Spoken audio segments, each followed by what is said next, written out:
tous, EB Saint-Malo, nous voici déjà au mois de janvier. Et ce mois de janvier est un temps pour nous de jeûne et de prière. Je vous invite à nous rejoindre dès le matin et quand vous voulez dans la journée pour jeûner et prier. Et mis à votre disposition une vidéo par jour pour jeûner et entendre la voix du Saint-Esprit. On compte sur vous. Bonjour.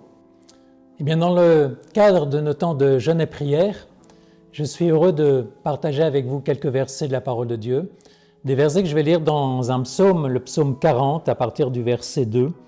Et simplement pour vous annoncer les choses, ce sont des versets qui donnent l'importance de se confier en Dieu. Donc, psaume 40, verset 2, voilà ce que dit David. « J'avais mis en l'Éternel mon espérance. Et il s'est incliné vers moi, il a écouté mes cris.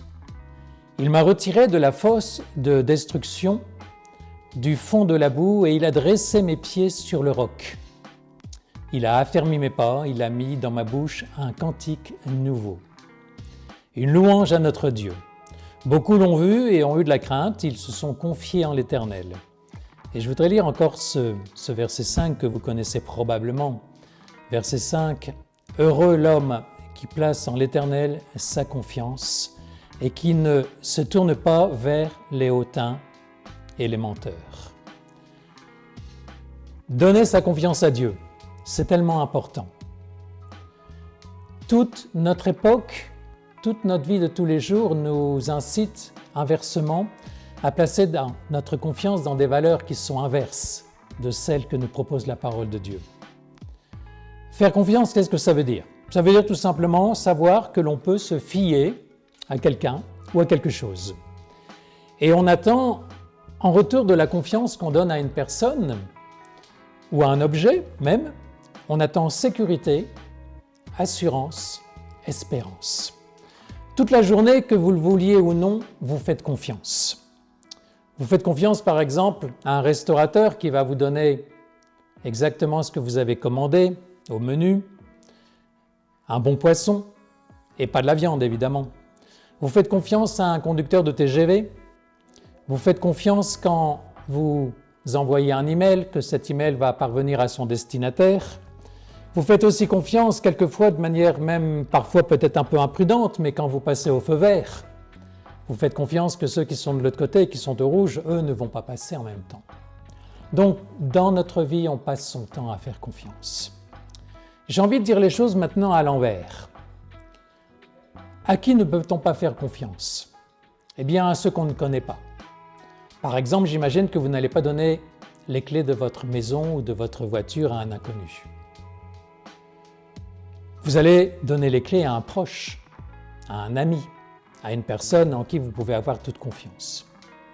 Et puis également, à qui vous n'allez pas faire confiance. Vous n'allez pas faire confiance à quelqu'un qui n'en est pas digne. Par exemple, si vous avez un secret, vous savez bien que ce secret, vous n'allez pas le confier à n'importe qui, de peur qu'il ne soit ébruité. Alors, la qualité de la relation de la personne avec laquelle vous faites cette confiance, elle est tellement importante. Eh bien, c'est ce qui se passe avec notre Dieu. Si je connais Dieu, si je sais qu'il est digne de confiance, si je sais que à ce moment-là, je peux lui faire confiance, eh bien, je ne vais pas hésiter. Et je dirais même que cette confiance va de jour en jour même grandir, s'approfondir. Et il a bien raison, le psalmiste, de dire « Heureux l'homme qui place en l'Éternel sa confiance ». Je voudrais vraiment vous encourager, vous inviter à placer votre confiance en Dieu. C'est tellement important. Pourquoi ? Eh bien, parce qu'il en est digne. Vous connaissez ce verset, évidemment, Jean 3,16, « Dieu a tant aimé le monde qu'il a envoyé son Fils unique ». Alors Jésus est digne de confiance, afin que le monde soit sauvé au travers de la vie de Jésus, de son sacrifice. Quelle preuve de confiance vous faut-il de plus que celle que nous a accordée Jésus en venant sur cette terre ? La parole de Dieu faite chair. Alors aujourd'hui, dans ta prière, je te propose de renouveler cette confiance, de dire à Dieu, parce que Dieu l'aime, dire à Dieu que tu veux lui faire confiance, que tu veux même que cette confiance augmente. Et en retour, Dieu te bénira. Dieu te montrera que tu as raison de lui faire confiance. Sois béni tout au long de cette journée et que ce jour de jeûne et prière te fasse du bien. Merci d'avoir été présent pour partager ensemble la parole de Dieu. Surtout, n'hésitez pas à nous faire un retour de ce que le Seigneur vous aura dit et tout au moins à marquer par mail votre présence et votre participation au temps de jeûne et de prière à l'adresse qui s'affiche ici. À bientôt.